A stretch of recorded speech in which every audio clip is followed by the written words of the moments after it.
Ashamaa harka fuunee warri baarii tiyuub jalatti argamtan ammas warri feesbuuk baarii oroolii jalatti argamtan nagaa keessanii anis fayyaadha rabbiin haa galatu. Ardhas barumsa bareeda kan namni kamiyyuu beekuu qabuun isinii fide namni feesbuukaaf fayyadamu hundi isaatu barumsa kana daawwatuun isarratti dirqama. Sababni isaas maalidha? Namni akka kiyya feesbuuka jaalattan feesbuuka keessatti yeroo hedduu dabarsitan feesbuukni inni beeytanii adiidha jechaadha. Feesbuukni fuulli isaa kun adiin kun jechaadha. Adiin suni ija keessaniif bareeda hin ta'u, miidhaa guddaa isinirraan geessa. Bifa kanaan gurraachessitanii sa'atii 24 yoo keessa teettanii jettan ija keessaniif miidhaa hin ta'uudha. Fayyaa ija keessanii isiniif eega jechaadha. Ammas miseenjeriidha. Miseenjera keessanis kunoo bifa kanaan hanga barbaadan sa'a barbaadan yoo keessa teettanii jettan gurraachessitanii ija keessan miidhaa isinirraan hin gahu jechaadha. Viidiyoo kana laayik sheer godhuudhaan na jajjabeessaa isiniin jedha. Warra hin beekne biraanis gaha. Gara barumsaatti deemuun duratti ammoo YouTube irra seentanii YouTube irra hogguu seentan baarii tiyuub jettanii barreessitanii subscribe mallattoo jedhu kana tuwixanii warri subscribe gootan ammoo all notification irra godhaa.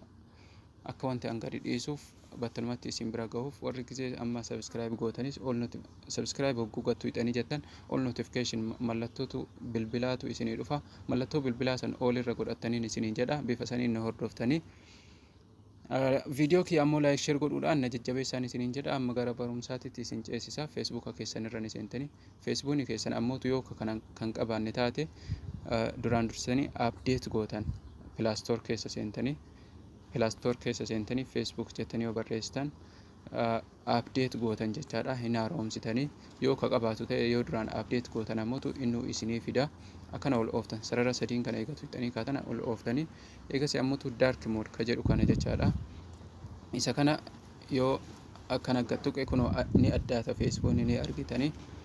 Feesbuukni adiin kun amma ija keennaaf bareeda hin ta'u, xuruu hin ta'u, miidhaa guddaa laayitii ijaa kan inni saaba jechaadha feesbuukni adiin kun. Kana waan ta'eef bifa kanaan daarkii irra godhattanii gurraachessitanii sa'a hanga barbaadan yoo feesbuuka keessa teettan miidhaa keessan miidhaa isinirra gahu ofirraa ittistanii jirtu jechaadha. Amma sammootu ka messenjeraati kan isin garsiisu. Messenjera irra hogguu seentanii jettan bakka profaayilii kana gattuu hixanii profaayilii gama gubbaa kana isa kanarra gattuu hixan jechaadha. Profaayilii keessanirra gattuu hixanii gisee jettan haala kanaan isinii fida. Kun dark mode ka jedhu kana mallattoo kana akkam gootan isa kanarra gisee gattuu hixan kunoo ni addaata.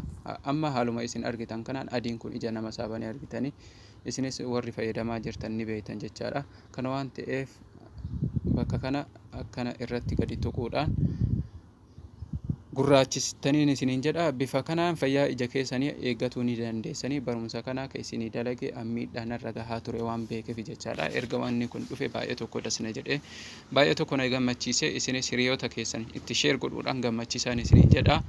Hanga viidiyoo biraatti walitti deebinutti nagaa irra turaa. Waan viidiyoo kana daawwattaniif galatooma. Viidiyoo kana bichaa miti hedduu jira. Daarkiin kan Instagram illee ni jira. Play Stories ni qaba. Google Chromeenis ni qaba. Ka YouTubeis isinii dalageen ture yoo barbaadan ammootu walirra qabee ka social media biraatiin isinii dalagaa. Duraanis dalageetiin jira keessa seenatii ilaalaan isiniin jedha. Hanga viidiyoo biraatti walitti deebinutti nagaa irra